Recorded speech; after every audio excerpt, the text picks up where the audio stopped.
નમસ્કાર, આપ જોઈ રહ્યા છો ન્યૂઝ 18 ગુજરાતી। આપણું ગુજરાત સાથે હું છું સિદ્ધાર્થ દોળકિયા। રાજ્યમાં ફરી વરસાદનો ત્રીજો રાઉન્ડ શરૂ થશે। 2 દિવસ બાદ રાજ્યમાં ભારે વરસાદની હવામાન વિભાગની આગાહી।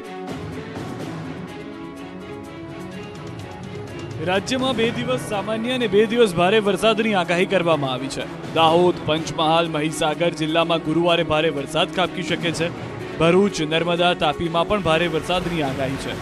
8, 9 અને 10 તારીખે ભારે વરસાદની હવામાન વિભાગે આગાહી કરી છે। રાજ્યમાં જુલાઈ મહિનામાં ભારે વરસાદ ખાબકતા સિઝનનો 70% વરસાદ વરસી ચૂક્યો છે।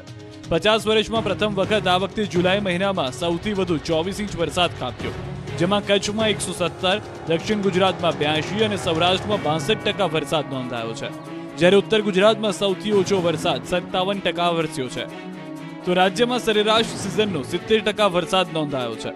86 તાલુકામાં 20 થી 40 ઇંચ સુધી વરસાદ નોંધાયો, જ્યારે રાજ્યના 31 તાલુકામાં 40 ઇંચથી વધારે વરસાદ ચોપડે નોંધાયો છે। વરસાદની આગાહી વચ્ચે રાજ્યના કેટલાક વિસ્તારોમાં આજે વરસાદી ઝાપટા પડ્યા। બનાસકાંઠાની ઉમરદશી નદીમાં ધસમસતા પાણી આવ્યા। ઉપરવાસમાં ભારે વરસાદ બાદ નદીમાં પાણીની આવક વધી છે। પાલનપુર તાલુકામાં આવેલી ઉમરદશી નદીમાં નવા નીર આવતા પાલનપુરના ધાણધા ગામ સુધી નદીના નવા નીર પહોંચ્યા। નદીમાં આવક થતા કાંઠાના ખેડૂતોને ખેતીમાં મોટો લાભ થશે। નદીમાંથી વહી રહેલા ધસમસતા પાણીથી પાલનપુરના આસપાસના ગામોના ખેડૂતોને હાશકારો થયો। ગીર સોમનાથના ગીર જંગલ આસપાસ ગ્રામ્ય વિસ્તારોમાં વરસાદ થયો। લાંબા વિરામ બાદ મેઘરાજાની સવારી આવી પહોંચતા ક્યાંક ધીમી ધારે તો ક્યાંક ધોધમાર વરસાદ વરસ્યો। ધોકડવા, નીટલી, વડલી સહિતના ગામોમાં અડધા કલાકમાં 1 ઇંચ જેટલો વરસાદ પડ્યો। 10 દિવસના વિરામ બાદ નર્મદા પંથકમાં મેઘમહેર થઈ। 2 દિવસથી ભારે ઉકળાટ હતો, ત્યારે વહેલી સવારથી જ કાળા ડિબાંગ વાદળો આવી ચઢ્યા અને વરસાદી ઝાપટા પડ્યા। સારો એવો વરસાદ વરસતા લોકોને ગરમીમાંથી રાહત મળી, તો બીજી તરફ વાવણી કર્યા બાદ વરસાદની રાહ જોઈ રહેલા ખેડૂતો રાજી થયા।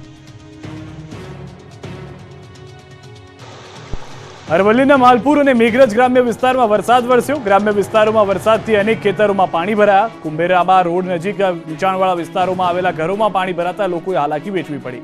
ધનસુરામાં પણ ધોધમાર વરસાદ વરસ્યો। આસપાસના ગ્રામ્ય વિસ્તારમાં પણ સારા વરસાદથી ધરતીપુત્રોમાં આનંદનું મોજું ફરી વળ્યું। થોડા દિવસ વિરામ બાદ મેઘરાજા ફરી એક વખત તૈયાર થયા છે।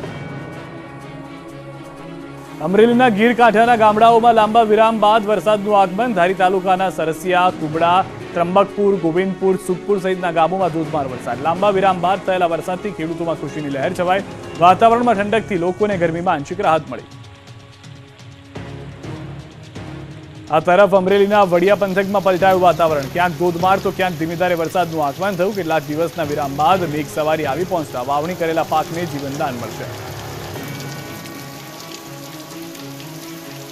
દાહોદમાં વરસાદી માહોલ। શહેર સહિત આસપાસના વિસ્તારોમાં વરસાદ જામ્યો। પવન સાથે જિલ્લામાં વાદળછાયું વાતાવરણ જોવા મળ્યું।